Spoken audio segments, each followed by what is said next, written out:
Pessoal, estou iniciando vou começar a iniciar uma jornada para falar sobre as personagens da Bíblia, as mulheres, né?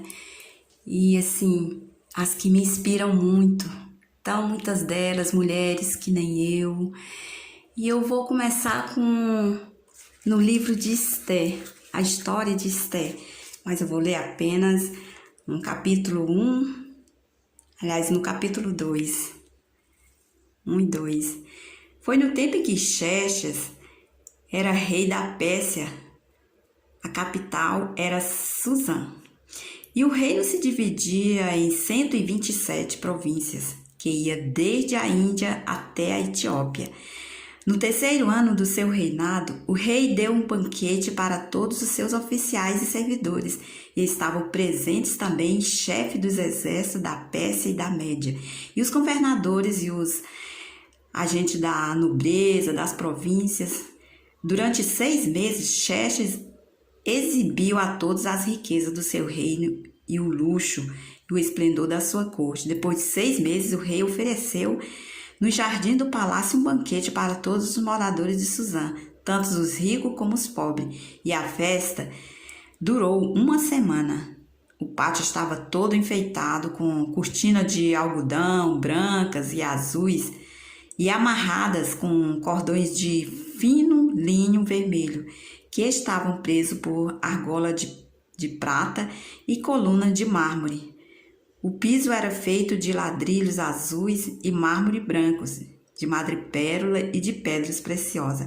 Neste palácio havia sofás de ouro, de prata, e os convidados tomavam as bebidas de copo de ouro, todos eles diferentes uns dos outros. E o rei mandou que o seu vinho fosse servido à vontade.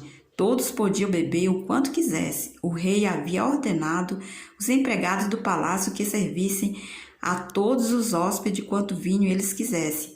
A rainha Vasti também ofereceu no Palácio Real um banquete para todas as mulheres dos convidados.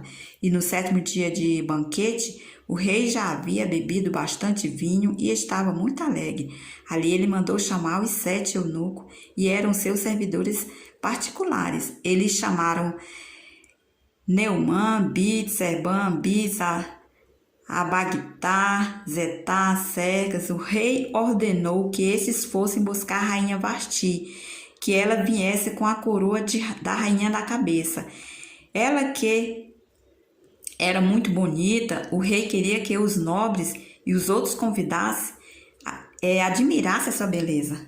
Mas a rainha não atendeu a ordem do rei e por isso ele ficou furioso. Antes de tomar qualquer decisão, o rei consultou os entendidos na questão da lei e de costumes, portanto mandou chamar os conselheiros, e ele tinha mais confiança, isto é, Cassena, Setar e Admatá, e Tasses, Mares, Mazeta e Memucã. Nomes difíceis estes. Eram 7 ministros da Pérsia e da Média que ocupavam mais altas posições do reino. Então, ele mandou chamar todo esse povo aí para perguntar, né? E o rei Xerxes mandou, por meio dos meios servidores, para a ordem da rainha Vasti, mas ela não obedeceu, e de acordo com a lei, o que deve ser feito, né? Então, isso foi a pergunta deles. A pergunta do rei. Então, Manucá disse ao rei e aos seus ministros: o que a rainha fez é uma ofensa, tão somente contra o Senhor e seus ministros, mas também contra os homens de todas as províncias do reino. Pois, quando em todo o reino as mulheres soubessem de que a rainha fez, eles iriam desprezar os seus maridos e vão dizer: o rei Xerxes mandou buscar a rainha Vasti e ela não foi. Hoje mesmo, continuou Manucã, as mulheres das altas autoridades da Pérsia e das Médias vão saber de que a rainha Vasti fez em vão contar aos seus maridos. E por toda parte as mulheres não respeitarão seus maridos e os maridos ficarão zangados com as suas mulheres. Portanto, se for a sua vontade, o rei assine o decreto proibindo a rainha Vasti de aparecer na presença do Senhor. E mande escrever isso nos livros das leis da Pérsia e da Média, para que nunca possa ser anulado. E depois arranje uma mulher que seja melhor do que Vasti para ser a rainha no lugar dela. Pois é, quando a ordem do rei foi anunciada a todos estes enorme rei, então todas as mulheres tratarão com respeito seus maridos, sejam ricos ou pobres. Bom, esse foi o conselho dos ministros para o rei. E o rei e seus ministros gostaram da ideia e fez com que Manucan tinha sugerido. Ele enviou cartas a toda a província do reino, cada carta a sua língua escrita a cada província de cada povo, mandando que todos os maridos fossem chefe da sua casa e que tivesse sempre a última palavra. Então, Esté foi feita rainha. Capítulo 2.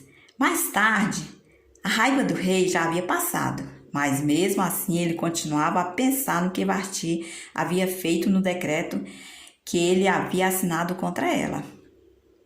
Aí alguns dos seus servidores mais íntimos lhe disseram: ó rei, manda buscar as mais lindas virgens do reino, escolha funcionários em todas as províncias e ordene que tragam as moças mais bonitas para seu harém aqui em Suzã, a capital.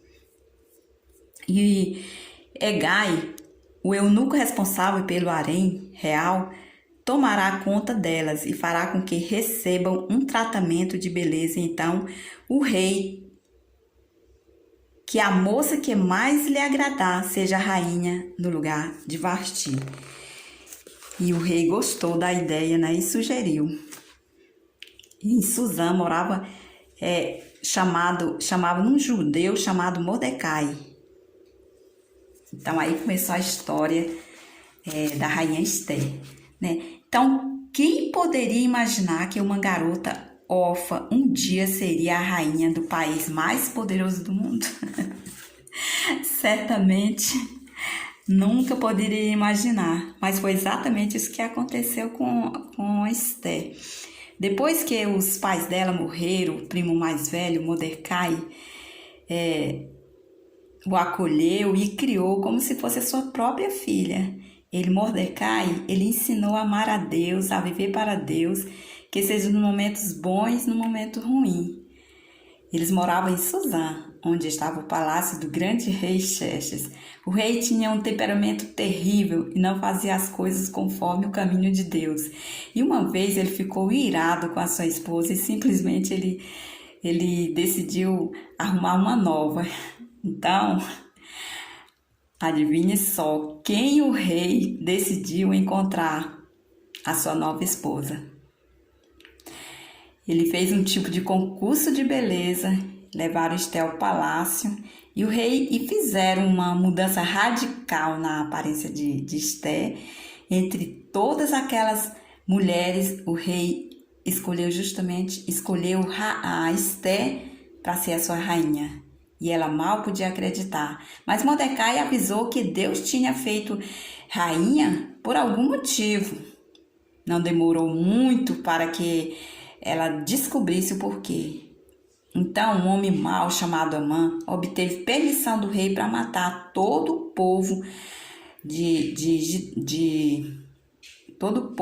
Esté, né, os judeus. E ela tinha que fazer alguma coisa. Esté ficou incomodada com aquilo, então ela tinha que fazer alguma coisa e sabia que se ela fosse até o rei sem ter sido chamada, ele provavelmente o mataria. Sei que parece estranho. Esté achou que parecia até estranho, né? Já que ela era rainha, mas era a lei. Como ele já tinha dito, o rei tinha um temperamento muito forte, muito ruim.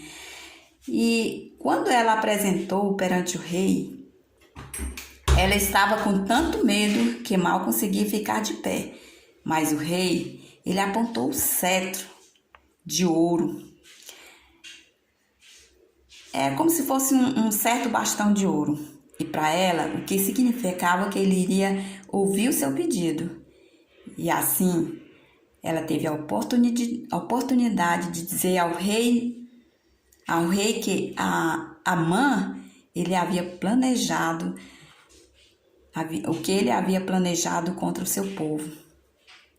Então, o rei protegeu o seu povo. Por isso, onde quer que você esteja, onde quer que você vá, lembre-se que foi Deus quem colocou você neste lugar. Enquanto você permanecer ali, tente saber o que Deus quer que você faça. Essa é a palavra que nós aprendemos sobre Esther, né? Então Deus, ele nos escolhe algum motivo, porque ali nós vamos nos inspirar como Esther, fazer também o seu propósito celestial dali da rainha, do grande império ali, né, que no caso a Esther, ela usou o quê? As armas espirituais do jejum, da oração, e ela não se calou, ela achou graça diante do rei, que ele estendeu o cetro dizendo, qual é a tua petição? Então o rei perguntou, e ali a Esther falou, né, do plano de Amã. Então o rei disse assim, olha, peça o que você quiser, que até a metade do rei, se quiser, eu te darei. E Esther falou o que ela queria, né? Ela queria proteger o seu povo. Então a gente nunca deve desistir, mas também nós devemos estar também nesse propósito, toda mulher. E o que nós podemos ver aqui é que o caminho de Deus nem sempre é fácil, mas ele nos conduz à paz. Ele nos conduz. Então, vamos orar assim, né? Senhor, dá-me a graça de depender totalmente de Ti, mesmo quando eu não entenda. Mesmo quando as coisas as circunstâncias ao meu redor esteja bem difícil. Mas esse lugar foi o lugar que o Senhor me deu, esse é o caminho. Então, Senhor, que o Senhor nos dê a graça. Em nome de Jesus, amém. Queridas mulheres, você que viu, que você gostou, eu peço que você se inscreva nesse canal para que você possa ver outras histórias das mulheres, das grandes mulheres da Bíblia. E no próximo eu estarei contando a história de Débora, né? Então eu queria que você você se inscreva no canal, comece a dar um joinha aí, para que nós podemos estar continuando a nossa jornada aqui sobre as mulheres da Bíblia, as personagens da Bíblia, essas mulheres interessantes, né?